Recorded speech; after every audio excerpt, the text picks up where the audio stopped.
এখন যারা এদেশের রাষ্ট্র ক্ষমতা ইসলামকে চায় না তারা আমাদের ভাই না। সে যে কোনো নামে আসুক, এক্স ওয়াই জেড, সেকুলারিজমে যারা আছে আর কুফার যারা, এদের মধ্যে কোনো পার্থক্য নেই। ওই কালিমা পড়া না পড়ার পার্থক্য তো, বাকি আপনার পিঠে ছুরি এরও মাল ওরও মাল। এক্স নামে আসুক, ওয়াই নামে আসুক, জেড নামে আসুক, যারা রাষ্ট্র ব্যবস্থা ইসলামকে চায় না তারা আমার ভাই। আলাদা সোজা কথা। এখন রাষ্ট্র ব্যবস্থা ইসলাম চায় যে ভাইরা আমাদের, ওই ভাইদেরকে একসাথে থাকতো। আল্লাহর কসম করে বলতেছি, ইনশাআল্লাহ যদি এই ভাইরা আমরা একসাথে থাকতে পারি, এর সাথে আমরা দায়ীরা, তালেবে ইলমরা এবং আপনারা তো যুব সমাজ আছেন, আমাদেরকে টক্কর দিয়ে বাংলাদেশের রাষ্ট্র ক্ষমতায় কেউ যাইতে পারবে না ইনশাআল্লাহ। সবাইকে ভূমিকা রাখতো। যে রাজনৈতিক দলগুলো আপনারা মাঠে আছেন, এবার আপনারা কোন রুটির টুকরার জন্য লড়বেন না, এবার পুরো রুটি নিয়ে লড়বেন। প্রত্যেকে আসনে প্রার্থী দিবে না, যেহেতু এর বাইরে সিস্টেম, এখন অন্য সিস্টেমে যাওয়ার সুযোগ হচ্ছে না, তাহলে পুরো রুটিটার জন্য লড়তে হবে আপনাদের। আমাদের টার্গেট হচ্ছে এখন একটা ইসলামপন্থী সরকারকে রাষ্ট্র ক্ষমতায় নিয়ে যাওয়া, এটা আমাদের একটা প্রধান টার্গেট। এখন আমাদের এজেন্ডা স্পষ্ট, কোনো গোপন এজেন্ডা নাই। আমাদের কি নাই? কোনো গোপন এজেন্ডা নাই। আমরা চাই বাংলাদেশে এখন একটা ইসলামপন্থী রাষ্ট্র ব্যবস্থা গড়ে উঠুক, ইসলামপন্থী সরকার শাসন ক্ষমতায় আসবে। এটার জন্য আপনাদের সবার ভূমিকা আছে। কেউ কথা দিয়ে ভূমিকা রাখবেন, কেউ লিখবেন, কেউ বলবেন, কেউ যেভাবে হোক আপনাকে ভূমিকা তো রাখতেই হবে।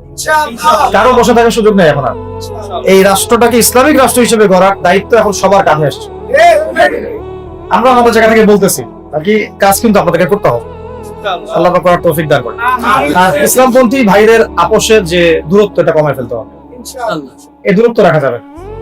ইখতিলাফ আছে থাক, যদি আকীদাগত মৌলিক কোনো পার্থক্য না থাকে, আমরা তো ভাই ভাই নাকি? আমাদের চেয়ে কি মানে সেকুলার আমাদের বেশি বড় ভাই? আমাদের চেয়ে কি যে নাস্তিক মুরতাদ আমাদের বড় ভাই? কমিউনিজমে যারা আছে ওরা আমাদের বড় ভাই? এই গণতন্ত্রপন্থী যারা একবারে কট্টর, ওরা আমাদের দিনী ভাই নাকি? আমাদের তো ভাই, সোজা কথা হচ্ছে ইন্নামাল মুমিনুনা ইখওয়া, ইন্নামাল মুমিনুনা মুমিন যারা, মুমিন মুমিন ভাই। মুমিনে মুমিনে কি ভাই? খালাস। আল মুসলিমু আখুল মুসলিম, মুসলিমের ভাই কি? মুসলিম। খালাস, এইটুক। মুসলিম আমার ভাই, মুসলিম আমার ভাই। এখন যারা এদেশের রাষ্ট্র ক্ষমতা ইসলামকে চায় না তারা আমাদের ভাই না। সে যে কোনো নামে আসুক, এক্স ওয়াই জেড, দেখেন এক্স নামে আসুক, ওয়াই নামে আসুক, জেড নামে আসুক, যারা রাষ্ট্র ব্যবস্থা ইসলামকে চায় না তারা আমার ভাই। আলাদা সোজা কথা। এখন রাষ্ট্র ব্যবস্থা ইসলাম চায় যে ভাইরা আমাদের, ওই ভাইদেরকে একসাথে থাকতো। আল্লাহর কসম করে বলতেছি, ইনশাআল্লাহ যদি এই ভাইরা আমরা একসাথে থাকতে পারি, এর সাথে আমরা দায়ীরা, তালেবে ইলমরা এবং আপনারা তো যুব সমাজ আছেন, আমাদেরকে টক্কর দিয়ে বাংলাদেশের রাষ্ট্র ক্ষমতায় কেউ যাইতে পারবে না ইনশাআল্লাহ। সবাইকে ভূমিকা রাখতে হবে। এখন অন্যান্য আলোচনা চেয়ে আলোচনাটাই বেশি দরকার। অন্য আলোচনা অনেক শুনছেন জীবনে, এখন বাংলাদেশের দরকার একটা ইসলামপন্থী রাষ্ট্র ব্যবস্থা। এর বাইরে কোনো আলাপ নাই। এটা প্রতিষ্ঠা করার জন্য কি করতে হবে সেটা ফিকির করেন। তো কি করতে হবে বলেন? প্রথম কথা হচ্ছে আমাদেরকে আগে বৈশ্বিক জালেমদেরকে চিহ্নিত করতে হবে। পুরো বিশ্বে কারা জালেম, এটা কি চিন্তা করা বাকি আছে? পুরো বিশ্বের সবচেয়ে বড় জালেম, সবচেয়ে বড় এটা চিন্তা কি আপনার বাকি আছে? এই কথা বলতে যে ভয় পায়, তার তো নবীর ওয়ারিস দাবি করার উচিত না। খোলামেলা এটা সবাই জানে, সারা বিশ্বের জুলুমের কারখানা হচ্ছে। মানুষ ত্রাণ নিতে গেলে পর্যন্ত সেখানেও বোম্বের মানুষ করতে হচ্ছে। আমরা এটা দেখার মতো আর সাহসী নাই। অনলাইনে এগুলো আমার দেখতে গেলে যে বাচ্চাদের অবস্থাগুলো আমরা চোখের সামনে আসে, আমি স্কিপ করে চলে যাই। হয়তো কতটুকু দোয়া করতে পারি আল্লাহ ভালো। দোয়া করে কি করবো? আমার দোয়ার তো তার দরকার নেই। আমার দোয়ার তার কি দরকার আছে? আমাদের মতো পাপী মানুষের দোয়া দিয়ে তার কি হবে? এখানে তো স্পষ্ট যে পুরো বিশ্বের জুলুম জালেমের শক্তির কেন্দ্রস্থল কোনটা, সেখান থেকে সব মাস্টার প্ল্যান হচ্ছে। আর যদি ওই কোন সেবা দাসকে আমরা ক্ষমতায় নিয়ে আসি, আমাদের ভুল হবে না? ছাত্র ভাইরা এই ভুলটা করছে। ছাত্র ভাইরা ভুলটা করছে কারণ আপনাদের দিনের জ্ঞানের বুঝের কারণে, বুঝের অভাবের কারণে করছে। আমাদের রাষ্ট্রে যে কত সমস্যা, আর জানি না যারা দায়িত্বে আছে তারা কি করতেছে, আসলে কোন দিকটা সামাল দিচ্ছে। অর্থনৈতিক দিকটা দেখবে না এই পাহাড়ি এলাকার সমস্যাগুলো মেটাবে, নাকি আমাদের মুসলিম উম্মার অভ্যন্তরীণ সমস্যাটা মেটাবে, না শহীদ ভাইদের খবর নিবে, না পঙ্গু ভাইরা যারা পড়ে আছে হাসপাতালে তাদের খবর নিবে?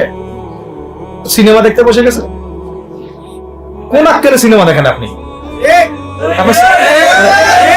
সিনেমা দেখার সময় কোথায়? সিনেমা দেখার সময় কোথায়? এই যে যতগুলো ভাই শহীদ হয়েছে তাদের পরিবারের খোঁজখবর নেওয়া লাগবে না? এবং যতগুলো ভাই এখন হাসপাতালে কাতরাচ্ছে তাদের সঙ্গে হাজার হাজার হাজার হাজার ছাত্র ভাই, তাদের চিকিৎসা করানো লাগবে না? যত মানুষকে গুম করা হয়েছে ওদেরকে মুক্ত করা লাগবে না?